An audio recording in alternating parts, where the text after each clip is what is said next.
Hello అండి, hi. Welcome to అమ్మమ్మస్ family. ఈరోజు మేము గురు పౌర్ణానికి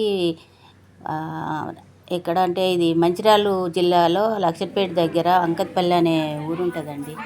ఆ ఊరిలో ఈ సమాధులు దగ్గర పూజలు అవుతాయి ప్రతి సంవత్సరము. అది మా అత్త వాళ్ళ నాన్నదండి. ఆయన జీవ సమాధి అయ్యారట. అది ఎప్పుడు అంటే 45-50 సంవత్సరంలో 1945-50 సంవత్సరంలో అయినరంట. మా వారు పుట్టలేదు అప్పటికి. అప్పటి నుండి అలాగే పూజలు చేస్తుండ్రు వాళ్ళ కొడుకులు కోడన్లు.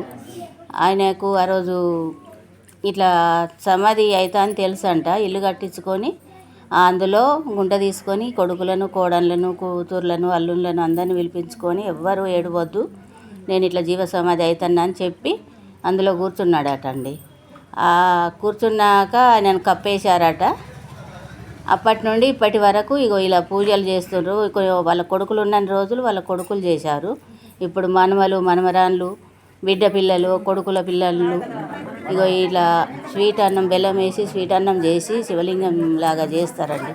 చేసి దీనికి అభిషేకం చేసి పంచామృతాలతోటి అభిషేకం చేస్తారు. చేసి ఈ ముందు పూజ చేసి దీనికి అభిషేకం చేసి ఇలా పూజ చేసి అదే అందరికీ వచ్చిన వాళ్ళందరికీ ప్రసాదంగా పెడతారు.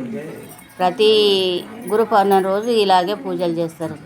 వీళ్ళంతా వాళ్ళ కొడుకుల పిల్లలు వాళ్ళ కొడుకులు కూతుర్లు అందరూ చనిపోయారండి. వీళ్ళంతా వాళ్ళ పిల్లలు ప్రతి సంవత్సరం ఇలాగే వచ్చి పూజ చేసుకొని వెళ్ళిపోతారు ఎక్కడోళ్ళు అక్కడ.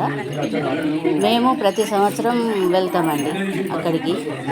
గురు పౌర్ణమి రోజు అందరం కలిసి అక్కడ పూజ చేసి తెలిసిన వాళ్ళు ఊరు వాళ్ళందరూ కూడా వచ్చి కొబ్బరికాయలు కొట్టుకొని మొక్కుకొని పోతారు. కొందరైతే వాళ్ళకి ఏదైనా కష్టాలు వస్తే మొక్కుకొని పిల్లల ఎంట్రుకలు తీస్తారు, చెవులు కుట్టిస్తారు. ఇక్కడ ఒక గుడిలాగా పూజించుతారండి అందరు కలిసి.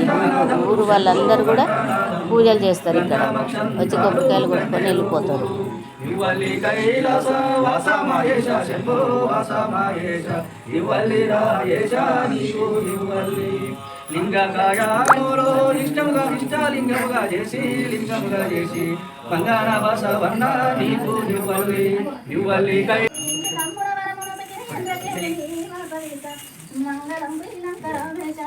ఈ పూజ అయిపోగానే హారతిచ్చి అందరికీ ప్రసాదం పెడతారు.